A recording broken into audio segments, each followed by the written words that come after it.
always win by itself. RNG only have to focus on the top lane picks, which they are doing right now. If you guys remember Zatai, he's been the #1 Korean solo queue ladder playing top lane before. He was known for his Riven play back in Season 5, so there's a lot of unknowns that could come out of the bag. I really think WE is going to hold on to that counter pick for 957. We'll see what that's going to be. Again, they've banned away the Scion with just a few seconds left on the clock. They're going to ban away Braum from Ming in the bottom lane, so perhaps... Probably the Gnar, I would say. That's the only safe top lane pick we have left on the table. That Shen, still potentially an option. 957 has not been playing any of the Bruiser champions. The Camille has been a very high ban priority for WE, so a bit of a weakness in that in terms of champion pool. But instead, they do give him the Gnar once more. This should be very comforting for WE. Very big priority for WE to look towards that in the top lane. That's They've a bit prioritized weird it in the past. for me. I really do expect him to get to have something in the back. Zatai plays a lot of these Bruiser champions, is known more for the Bruiser side. So if he has a counter here, it's time to show it. Uzi in Game 3 with fans cheering him on from in the crowd, chuckles, smiles, and makes a silly face. He is absolutely unperturbed by the weight of this game. That speaks to the confidence of this guy. The reason that he is so unafraid of his opponents. Vladimir is going to be locked in for Zatai as an answer to 957, so there's that Bruiser you were talking about, as Tarek is the follow-up for Ming. Vladimir definitely has some chance to win the matchup straight out, but most of the time Gnar is favored in terms of his early pushing ability. You really have to go later in the game for the Vladimir to kind of show up. And then we have it again.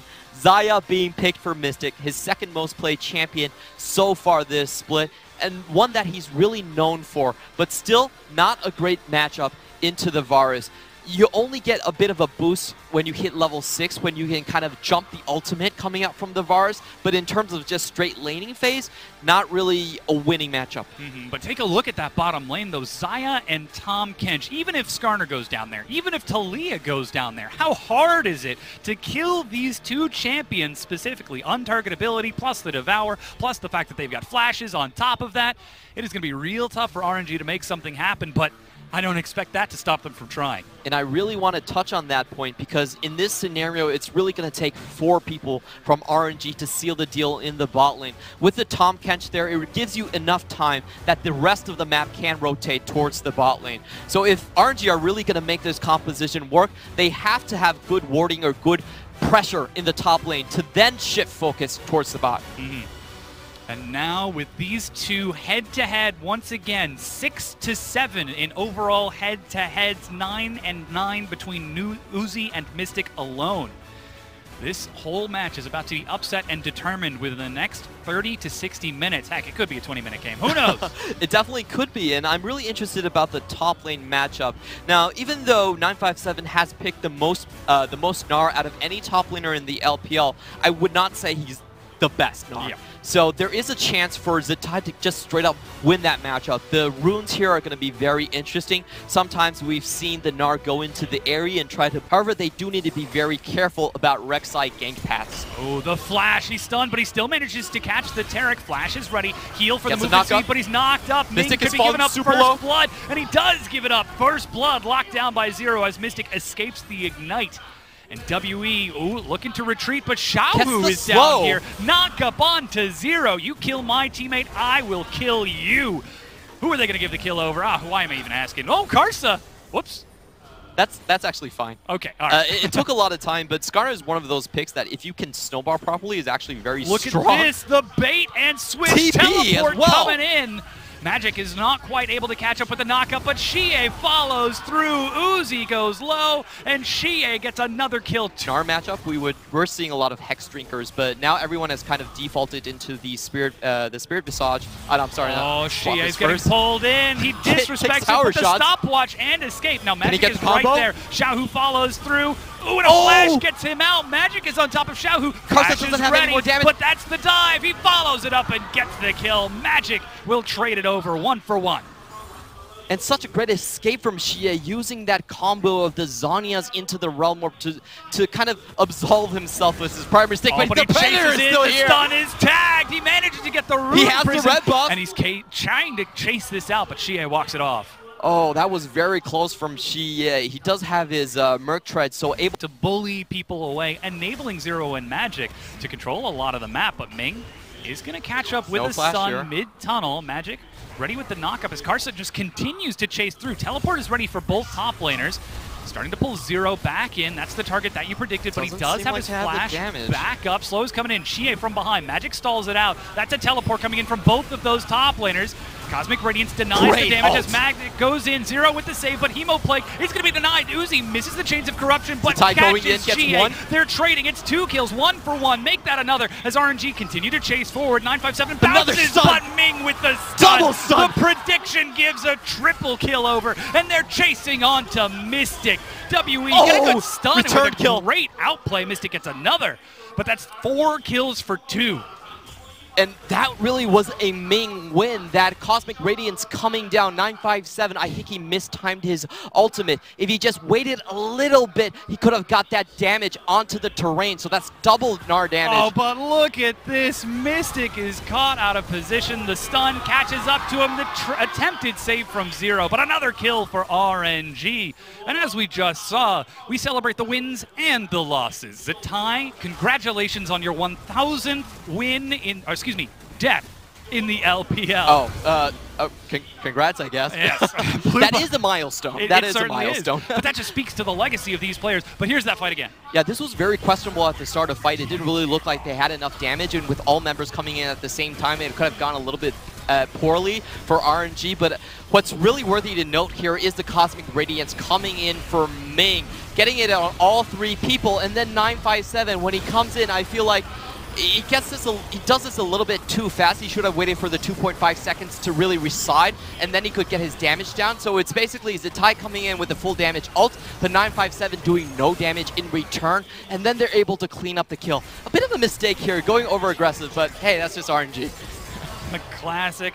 And yet another kill picked up, though it is now 7-5, a slight fort. Let's just go into this fight. Ooh, Chains of Corruption on to Zero. Pops his gray health to try and sprint away. A good snare from Mystic allows him to trade back a bit of damage, but Uzi with the proc. Featherstorm, but an auto stopwatch. There's nowhere for you to go, Mystic. He goes low. Can he trade anything back? He goes down. Good tower aggro there from Uzi. What's important to note in that fight was that they did target out Zero. Oh, Karsa sprinting for the dive. Flash Impale plus an auto. Another one. RNG are just rubbing dirt in the noses of WE.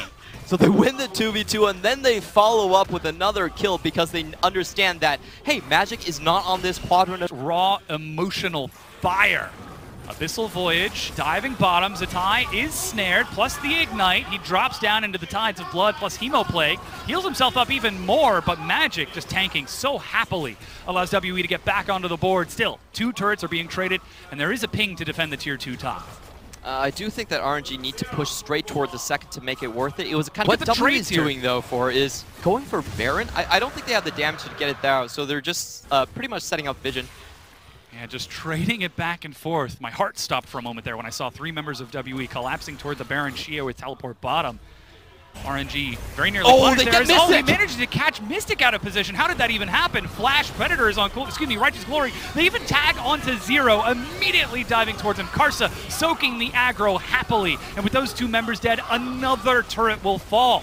So many mistakes. That's not supposed to happen when you're playing Xayah. You have your ult, you have your flash. Even when Karsa uses his Righteous Glory, you should be able to avoid that. They're continuing to chase it forward. Xie is stunned. He drops down the Zhonya's, but there's nothing to save him. 957 so far away from Mega as RNG, 4 members swing into the mid lane and tear it wide open all the way to the inhib. 2 consecutive individual mistakes coming out from WE, and this is going to cost them dearly. Now they're going to have to check into their own red side jungle, or else RNG is going to take the Baron for free.